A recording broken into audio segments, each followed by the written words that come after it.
Hi, welcome to my channel. In this video I'm going to try to replicate that black choker you can see there out of this red fishing line.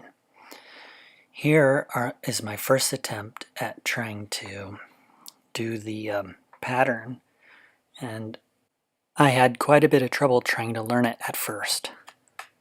Part of my problem was I didn't know how long of fishing line to use, so I didn't cut it off of the spool, and so I was trying to make it using only one loose end.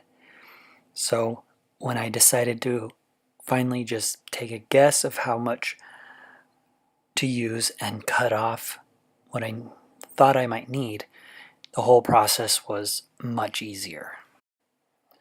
You can see in the background I drew out the overlap and underlap of the pattern on a piece of paper to try to understand it first. And then you also, with this attempt, you can see there, my loops are way too big. I thought that I could make them big and then tighten it up later, but that proved to be difficult and didn't work. At first I didn't know how to close the two ends of the weave, or whatever you want to call it. What needs to happen is the two ends need to go through the loop that's at the other end and connect somehow.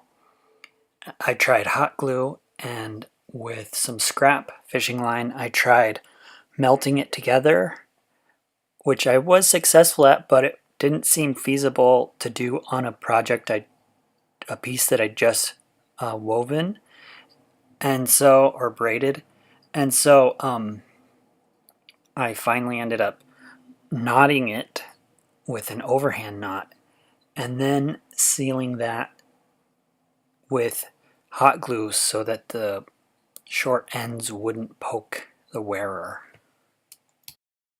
I found putting a small piece of tape on the loop helped a lot.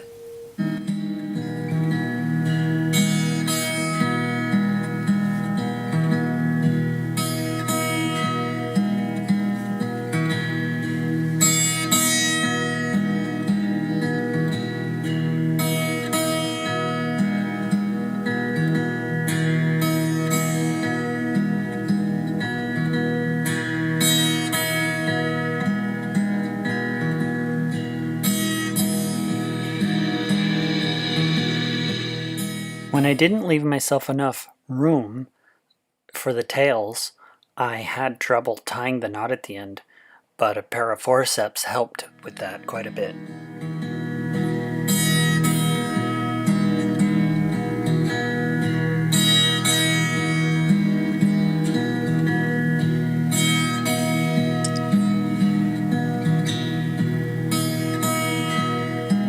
I decided to try making a bracelet-sized one, which I feel came out pretty well.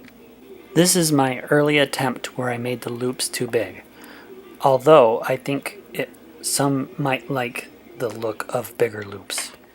In this attempt, I measured my fishing line doubled to be 36 inches.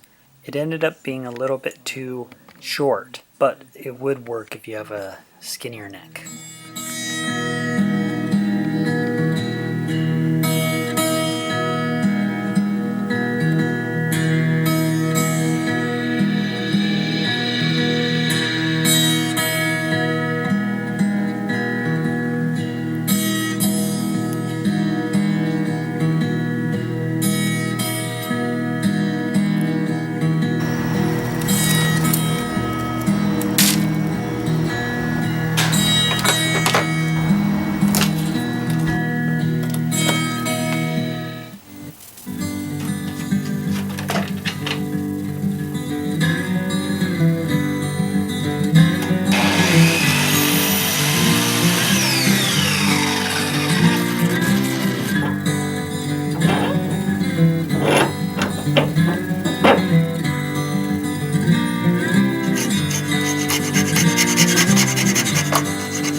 drilled a hole in the front, but changed my mind and drilled a hole in the side. I will patch the hole in the front later.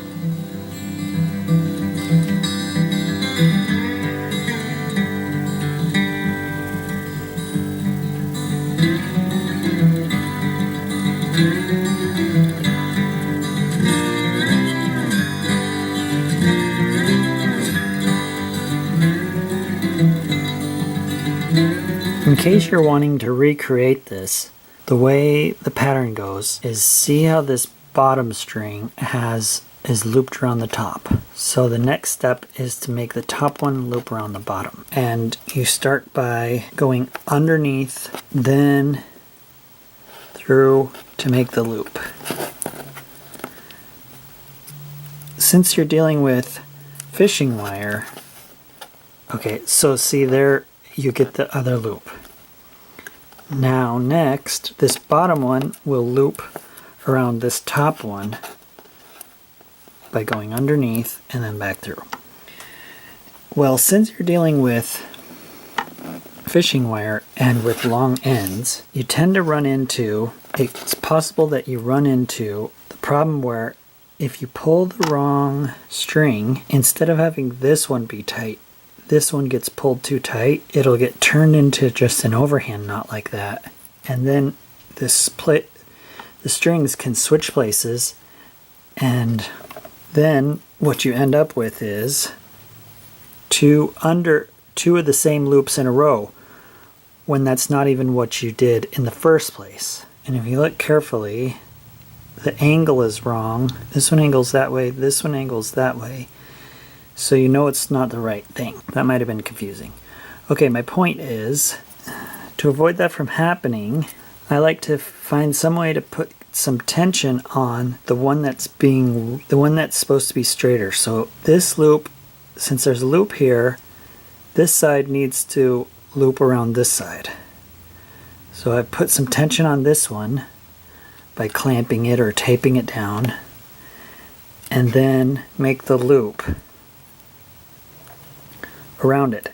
And then if the tension is always on this one, then you know this side is the loop side. Hopefully that wasn't confusing. So see, now it's alternating.